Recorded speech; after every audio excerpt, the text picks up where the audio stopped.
Hello students, हम chapter 1 का revision कर रहे हैं जो कि है crop production and management.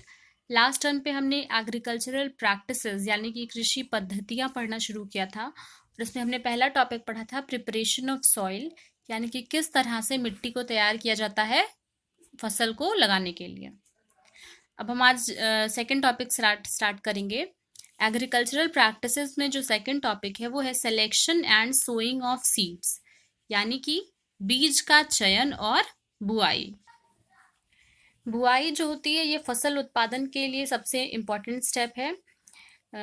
Seeds को लगाने से पहले ये चेक करना होता है कि वो जो है वो अच्छी क्वालिटी के हैं या नहीं, क्योंकि फार्मर्स वही सीड्स यूज़ करते हैं, उन सीड्स को प्रेफरेंस देते हैं जो कि अधिक उपज देते हैं।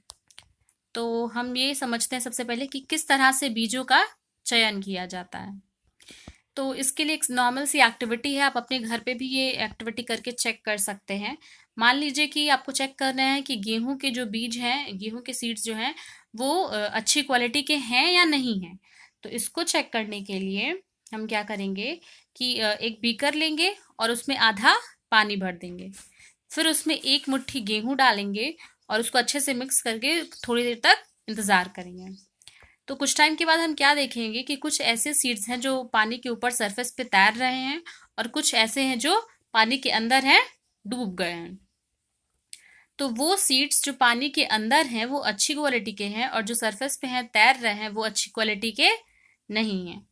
होता क्या है कि जो क्षतिग्रस्त बीज होते हैं यानी कि जो खराब बीज होते हैं, मान लीजिए उनमें माइक्रो ऑर्गेनिजम्स लग गए हों यानी कि वो सड़ रहे हो या ऐसा कुछ, तो वो अंदर से खोखले हो जाते हैं और इस वजह से उनका वेट कम हो जाता है, वो हल्के हो जाते हैं और इसलिए जो पानी का सरफेस है ऊपर वो तैरने लग जाते हैं, जबकि जो अच्छे क्वालिटी के बीज होते हैं वो पानी में नीचे बैठ जाते हैं। तो इस तरीके से हम ये चेक कर सकते हैं कि बीज किस तरीके का है, अच्छी क्वालिटी का है या अच्छी क्वालिटी का नहीं है। कुछ और चीज़ें हैं जिनको कि हमें जब भी हम बीज लगा रहे हैं अगर, तो उनको हमें ध्यान में रखना पड़ेगा। तो सबसे पहली चीज़ है कि सीड्स को लगाने के पहले उन जिस डेप्थ पे हम उन्हें लगाते हैं, जिस गहराई पे हम उन्हें लगाते हैं, वो गहराई एकदम सही होनी चाहिए, प्रॉपर होनी चाहिए। अगर हम उनको बहुत ज़्यादा गहराई में लगा देंगे तो वो सांस नहीं ले पाएंगे, और अगर हम उनको एकदम ऊपर ही लगा देंगे सरफेस पे ही, तो ये खतरा है कि मान लीजिए चिड़िया है या जो भी बर्ड्स हैं वो उसको खा लेंगी और क्रॉप प्रोडक्शन में प्रॉब्लम आएगी, मतलब वो जितना हमें ईल्ड चाहिए वो ईल्ड नहीं होगा, सीड्स खराब हो जाएंगी। तो पहली बात यह है कि seeds must be planted at the correct depth in the soil, proper दूरी पे, प्रॉपर गहराई पे लगाना चाहिए। अगला चीज़ है कि उन्हें प्रॉपर दूरी पे लगाना चाहिए सीड्स को। अगर हम दो सीड्स को बहुत ही पास लगा देंगे तो उन्हें प्रॉपर सनलाइट, पानी और न्यूट्रिएंट्स यानी कि पोषक तत्व नहीं मिल पाएंगे, और अगर हम उन्हें बहुत दूर लगा देंगे तो फील्ड का काफ़ी सारा स्पेस खाली ही रह जाएगा। तो इसलिए उन्हें प्रॉपर दूरी पे लगाना चाहिए। और तीसरा पॉइंट कि जब हम उन्हें लगाते हैं तो जो पानी जितना दिया जाना है वो भी राइट अमाउंट होना चाहिए, जितना ज़रूरी है उतना ही। अगर पानी का अमाउंट कम है तो भी प्रॉब्लम होगी, और अगर पानी ज़्यादा है तो भी बीज जो है वो अंकुरित नहीं होगा। तो 3 चीज़ें हैं जिनका कि हमें ध्यान देना है। क्या क्या? पहला कि सीड्स को प्रॉपर गहराई पे लगाना है, फिर उनके बीच की जो दूरी है वो भी प्रॉपर होनी चाहिए, और amount of water must also be proper. अब सीड्स को हम अगर लगाने की बात करें तो सीड्स को 2 तरीके से हम लगा सकते हैं, यानी कि बुआई 2 तरीके से की जा सकती है। पहला मेथड है ब्रॉडकास्टिंग और दूसरा है सीड ड्रिल्स।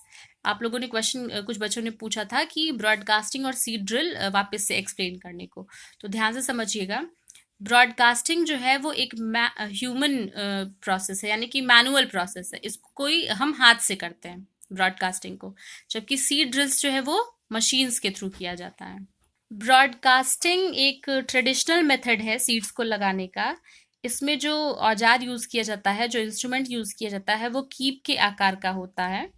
जब हम इस कीप में सीड्स को डालते हैं तो उस अंदर पाइप्स बनी होती हैं, तो ये सीड जो है वो उन पाइप्स के थ्रू होके जाता है और ज़मीन में प्रॉपर डिस्टेंस पे, जितने भी डिस्टेंस पे लगाना है उतने डिस्टेंस पे लग जाता है। लेकिन ये कैसा मेथड है? मैनुअल मेथड है, यानी कि इसे हम हाथ से करते हैं, हाथ से सीड्स लगाते हैं। अगला मेथड है सीड ड्रिल। आजकल बीज लगाने के लिए ट्रैक्टर से संचालित सीड ड्रिल्स का यूज होता है। और इसका फायदा क्या है कि इससे जो सीड्स हैं वो प्रॉपर दूरी पे भी लगते हैं, और जो उनकी डेप्थ है, गहराई है, वो भी प्रॉपर बनी रहती है। सीड ड्रिल यह सुनिश्चित करता है या कंफर्म करता है कि जब हम लगा देते हैं सीड, तो उसके बाद क्या हो, उस पर मिट्टी से उसको ढक दिया जाए, ताकि जो चिड़िया है, जो पक्षी है, वो उसको ना खाएं। तो सीड ड्रिल जो है ये बेहतर मेथड है कंपेयर्ड टू ब्रॉडकास्टिंग। क्यों? क्योंकि सीड ड्रिल से जो हम बीज लगाते हैं वो प्रॉपर डेप्थ पे होते हैं, प्रॉपर दूरी पे होते हैं, और साथ ही साथ इस मेथड से हम मेहनत और टाइम दोनों बचा लेते हैं, जबकि ब्रॉडकास्टिंग में ज़्यादा मेहनत लगती है और ज़्यादा टाइम भी लगता है। तो आई होप कि ये क्लियर हो गया है कि ब्रॉडकास्टिंग और सीड ड्रिल्स क्या होते हैं। अगली चीज़ हम ट्रांसप्लांटेशन पढ़ेंगे। तो कई बार क्या होता है कि ऐसे प्लांट्स जैसे कि टोमेटो यानी कि टमाटर, प्याज या फिर ब्रिंजल, तो इनको पहले नर्सरी में लगाया जाता है, और फिर वहाँ पे जब ये जर्मिनेट हो जाते हैं, अंकुरित हो जाते हैं, थोड़े से बड़े हो जाते हैं, तो फिर इनको हम खेत में शिफ्ट कर देते हैं, फील्ड में लगा देते हैं। तो ये जो प्रोसेस है कि पहले हम सीड्स को नर्सरी में ग्रो करते हैं, और फिर जब वो सीडलिंग बन जाता है, छोटा सा पौधा बन जाता है, तो फिर उसको हम फील्ड में, खेत में ट्रांसप्लांट करते हैं, दोबारा लगा देते हैं, शिफ्ट कर देते हैं। इस प्रोसेस को हम ट्रांसप्लांटेशन कहते हैं। इसका फायदा क्या है? ये जो फार्मर है उसकी हेल्प करता है कि हम जब हम दोबारा उसे लगा रहे हैं, तो उनके बीच का स्पेस क्या हो, प्रॉपर तरीके से हो। ट्रांसप्लांटेशन अगर हम करते हैं कुछ क्रॉप्स के लिए, जिनके लिए भी, तो क्रॉप यील्ड भी बेहतर होती है, ज़्यादा अच्छी होती है। थर्ड टॉपिक जो हम इससे पढ़ेंगे वो है मैन्योरिंग, यानी कि खाद और उर्वरक मिलाना। मैन्योरिंग यानी कि खाद और उर्वरक मिलाना, ये वो सब्सटेंस होता है जिसको कि मिट्टी में मिलाया जाता है, ताकि मिट्टी का जो पोषक स्तर है, यानी कि न्यूट्रिएंट लेवल है, वो क्या हो, प्रॉपर बना रहे। यानी कि जमीन में खाद मिलाया जाता है ताकि उसकी जो फर्टिलिटी है वो बनी रहे। अगर बात करें खाद और उर्वरक की, तो इन दोनों में अंतर होता है। तो सबसे पहले देखते हैं कि खाद और उर्वरक में अंतर क्या होता है।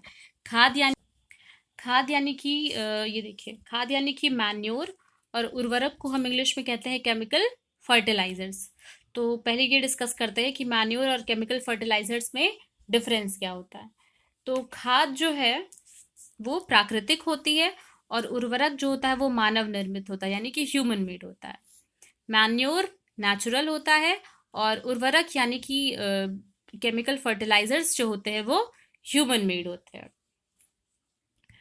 उर्वरक को फैक्ट्रीज में प्रोड्यूस किया जाता है, जबकि खाद को खेतों में भी बनाया जा सकता है।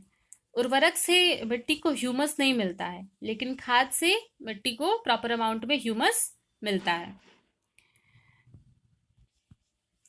उर्वरक में जो पोषक तत्व होते हैं, न्यूट्रिएंट्स होते हैं, जैसे कि नाइट्रोजन, फास्फोरस और पोटाशियम, ये प्रॉपर अमाउंट में, सुटेबल अमाउंट में प्रेजेंट होते हैं, जबकि खाद में ये कंपैरेटिवली काफी कम होते हैं। तो ये क्या डिफरेंस है, खाद और उर्वरक के बीच के डिफरेंसेस हैं। दोनों में से एक क्या है, खाद जो है वो प्राकृतिक होता है, जबकि उर्वरक जो है वो मानव निर्मित होता है।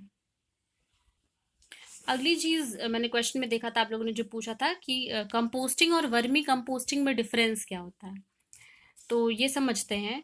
कंपोस्टिंग और वर्मी कंपोस्टिंग दोनों में ही जो काम है वो है कि सड़ाने का काम होता है। जैसे कि जो भी एनिमल वेस्ट है, या फिर ह्यूमन वेस्ट है, या सूखे पेड़ों की जो पत्तियां होती हैं, लिटर, ये सारी चीजें क्या की जाती हैं कि पहले इसको एक गड्ढे में डाला जाता है, और फिर इसको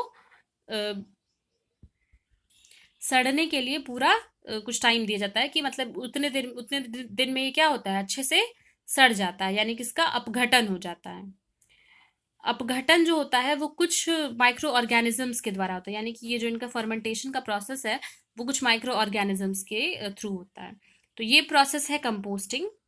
अगर ये माइक्रो ऑर्गेनिजम्स अगर हम इन माइक्रो ऑर्गेनिजम्स की जगह वर्मी कंपोस्टिंग की बात करें तो उसमें जो माइक्रो ऑर्गेनिजम्स होते हैं वो है अर्थवॉर्म। यानी कि ये जो खाद का प्रिपरेशन है, इसमें जो खाद है उसको सड़ाने के लिए अगर हम केंचुए का इस्तेमाल करते हैं तो उसको हम वर्मी कंपोस्टिंग कहते हैं। दोनों में यही सिर्फ अंतर है। वर्मी कंपोस्टिंग में कंपोस्टिंग के लिए केंचुओं का इस्तेमाल यानी कि अर्थवॉर्म का इस्तेमाल किया जाता है। अगली चीज जो हम इसमें पढ़ेंगे वो है मैक्रो न्यूट्रिएंट और माइक्रो न्यूट्रिएंट। मैक्रो मतलब होता है बृहद यानी कि ज्यादा, और माइक्रो मतलब सूक्ष्म यानी कि कम अमाउंट में।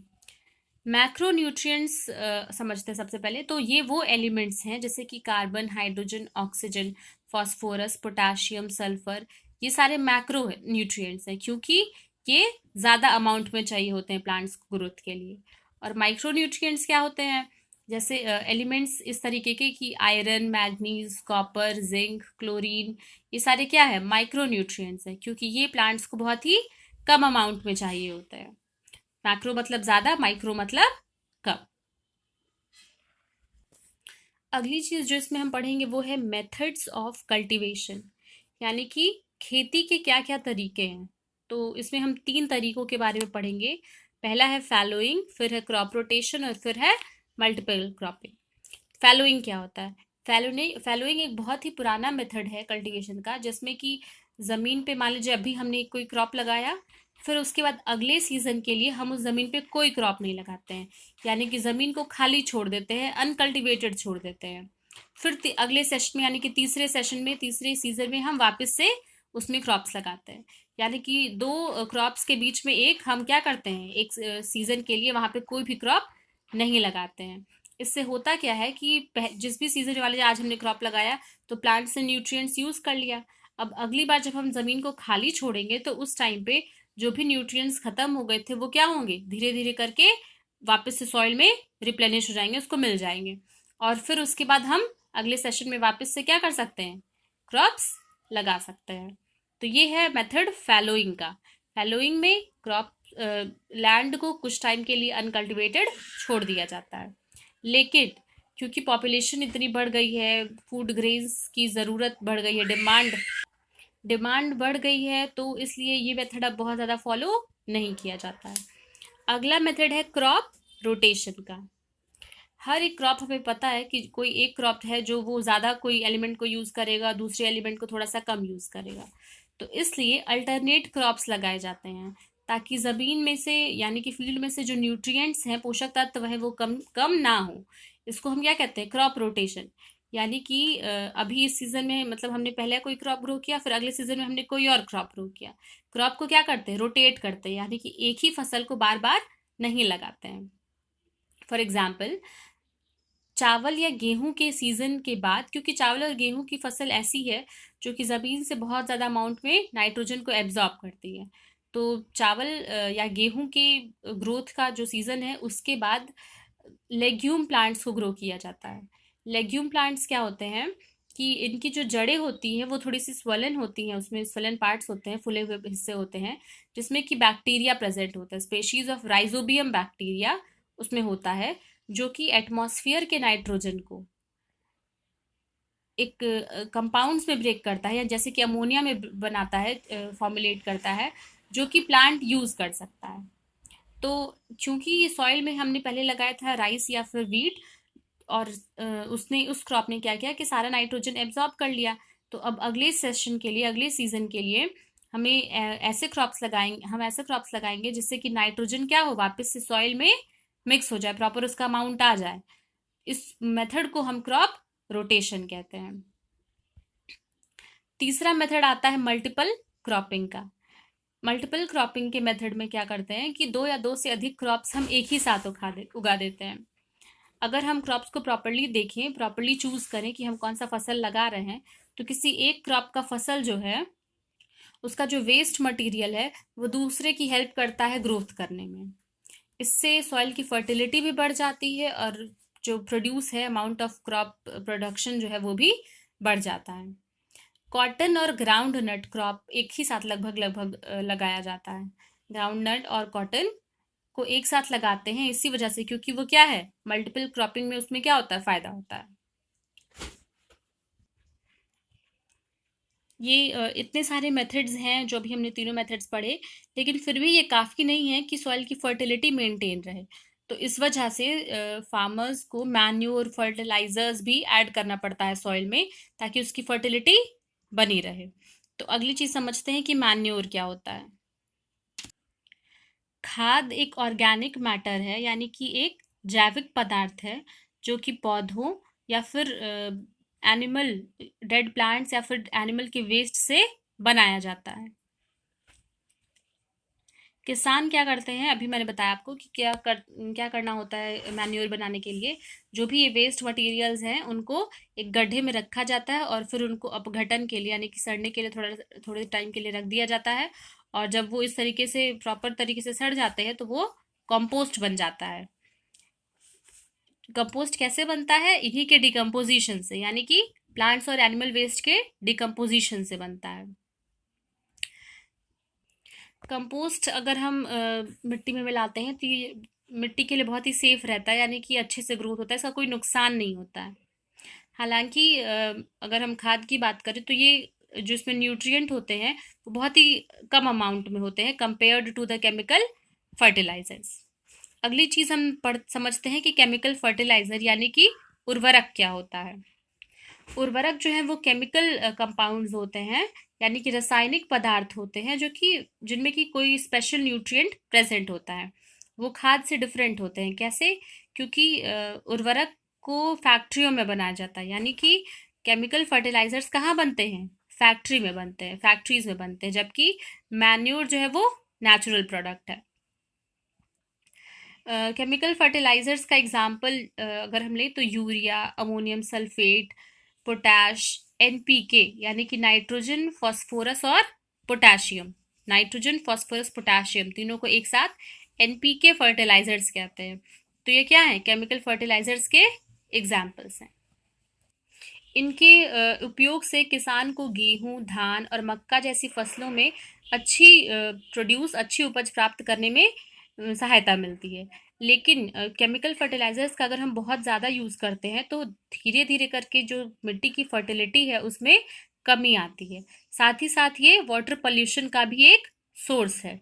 इसलिए हमें केमिकल फर्टिलाइजर्स की जगह मैन्योर्स का इस्तेमाल करना चाहिए, ताकि अगर हम प्रोड्यूस अच्छा चाहते हैं और हम चाहते हैं कि हमारी जो फील्ड है उसका जो सॉइल है वो उस पर कोई एडवर्स इफेक्ट ना पड़े। मैन्योरिंग के बहुत सारे फायदे होते हैं कंपेयर टू केमिकल फर्टिलाइजर्स। जैसे कि अगर हम मैन्योर यूज करते हैं, खाद का इस्तेमाल करते हैं, तो इससे मिट्टी की जो वाटर रिटेंशन कैपेसिटी है, यानी कि पानी को एब्जॉर्ब करके रखने की जो कैपेसिटी है वो बढ़ जाती है। इससे मिट्टी जो है वो भुरभुरी होती है और इसकी वजह से गैस एक्सचेंज आराम से हो जाता है। गैस एक्सचेंज यानी कि प्लांट्स को जो ऑक्सीजन की जरूरत होती है वो वाला। फिर इससे जो फार्मर के फ्रेट वाले माइक्रो ऑर्गेनिजम्स हैं, यानी कि फ्रेंड टू द फार्मर, जैसे कि अभी हमने एग्जांपल लिया था केंचुए का, अर्थवॉर्म का, तो उनकी नंबर्स में भी क्या होता है? इंक्रीमेंट होता है, उनका नंबर भी बढ़ जाता है। साथ ही साथ इससे मिट्टी की फर्टिलिटी बनी रहती है। तो ये सारे क्या है? मैन्योर के फायदे हैं। इसके बाद का टॉपिक इरिगेशन हम अगले लेक्चर में पढ़ेंगे। अभी तक जितना कुछ भी पढ़ाया गया है उसको अच्छे से रिवाइज करिए। Thank you class.